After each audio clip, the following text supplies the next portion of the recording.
Health officials say the water north of Seacoast Drive is clean for now, but it's subject to change depending on what happens to that ever-erratic Mexican raw sewage. Jesse Macias, News 8, Imperial Beach. I think there's just like such a culture of interconnectedness between the two cities that like you can't really work one without the other.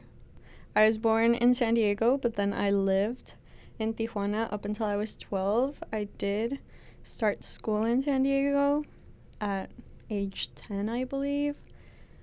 But yeah, most of my life was there. Still, most of my family is there. So I feel very close to it. It's home. Hey, my name is Sophia Mendeval. I am a college student at UC Santa Cruz.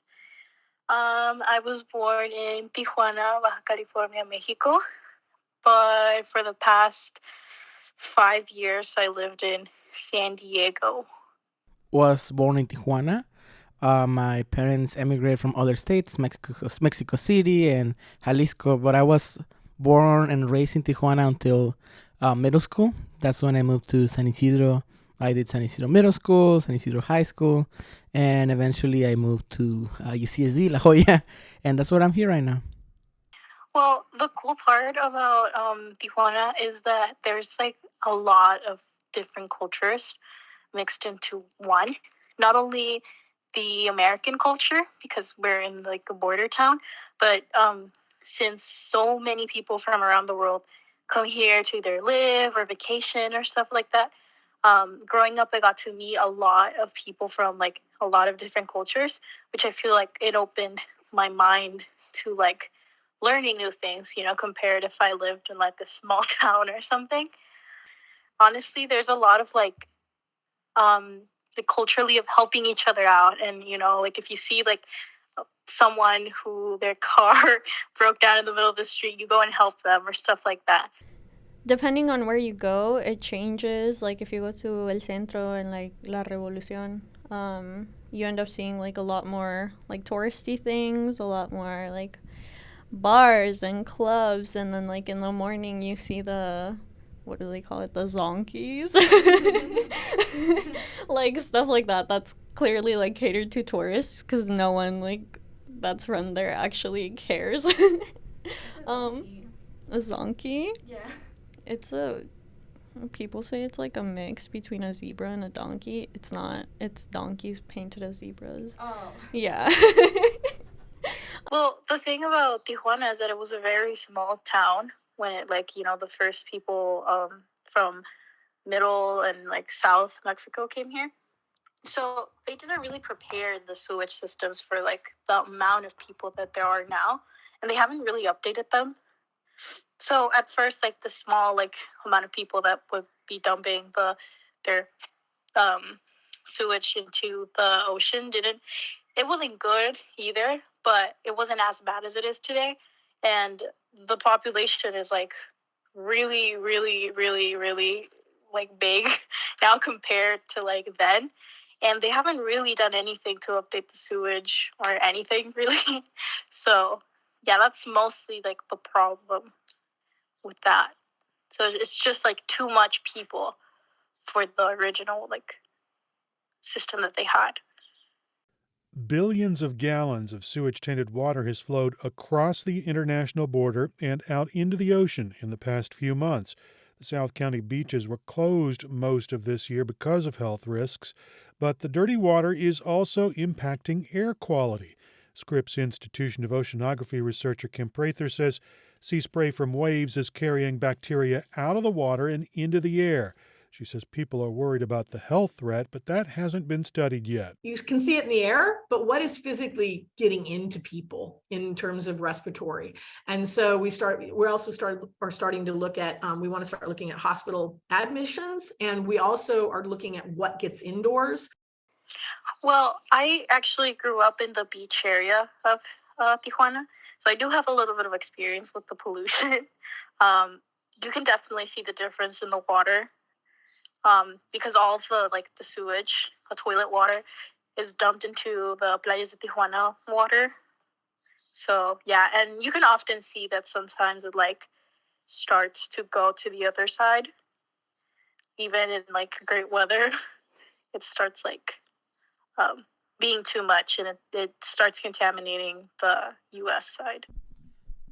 No, I think something important about that is like the border is a social construct. Like literally, they just put a wall in it, and the nature doesn't really differentiate between the United States and Mexico.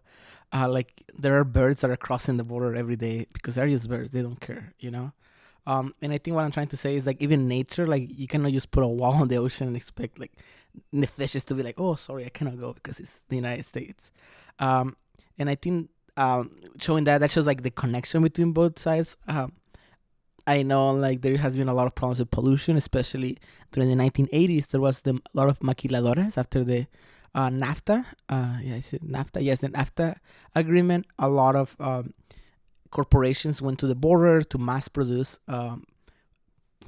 commodities in order to pass them to the border. And I'm gonna give you a quick lesson in capitalism. Capitalism pollutes, the country sometimes. And a lot of this waste was dumped in Mexico. There is this film that I recommend called Maquilapolis that goes more into it. But a lot of it, like those toxic waste, they were dropped in Mexico. And although they were dropped in Mexico, Mexico is only like 40 minutes from here. And this affects the environment, the air, air pollution, the ocean, as you can see. Also, like in other parts of Mexico, in the United States, like Nuevo León and Texas, like there's been droughts, and those droughts affect both sides of the border because the climate is still the same. It's not because there's a wall doesn't mean that the weather is gonna say, oh, I'm gonna only affect Mexico. So that's the thing I can say. So you said that the sewage or the pollution that happened in Mexico was like by the United States, or was it? It was by the United States. It was by American corporations. So yeah, so it's not just like, oof. Did they get like reparations for that? That's actually very interesting, but short answer, no.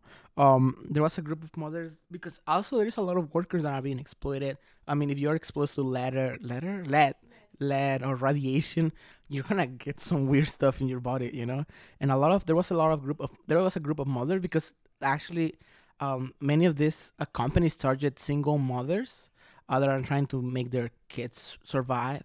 But there was a group of mothers that actually came together and tried to sue these things.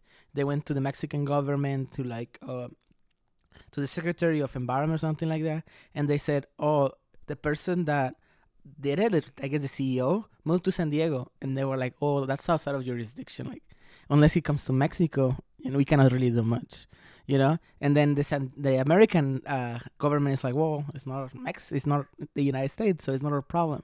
So you see how everybody is like, oh, So at the end of the day, no, there were no reparations. Oh my god. It's okay to be upset, but I think we need to reconsider who are we upset at. I don't want to liberate the Mexican government from all like, oh, they are innocent. No, the Mexican government has a lot of corruption, violence, and I took that's my two majors. Latin American studies and political science, but it's also the American government. It's also the American companies. So I think it's also, I guess, a restructuring or framework of who is guilty. It is a very one-sided solution to say, oh, the Mexican government should fix it. But a lot of these things are more rooted in capitalism and consumerism culture. And also a lot of it, yes, when I say American people, I don't mean your average Joe or, it's not, it's not like your family, Yeah, I mean, I guess you can throw a can of soda in the sea and it's going to pollute. But I think it's minimal when you compare a huge corporation that is throwing tons and tons of trash into the ocean compared to one person. I think there has been a lot of criticism towards like individual contamination, individual pollution. Like a lot of people are saying that's a narrative that was created in order to shift the blame from the big companies that are creating most of the pollution. So at the end of the day, what I want to say is like, who really is to blame? The governments, yes, but also the elites. Whether it's Mexican elites, because there is a lot of Mexican elites in the Mexican government that facilitate the American elites to contaminate, to pollute.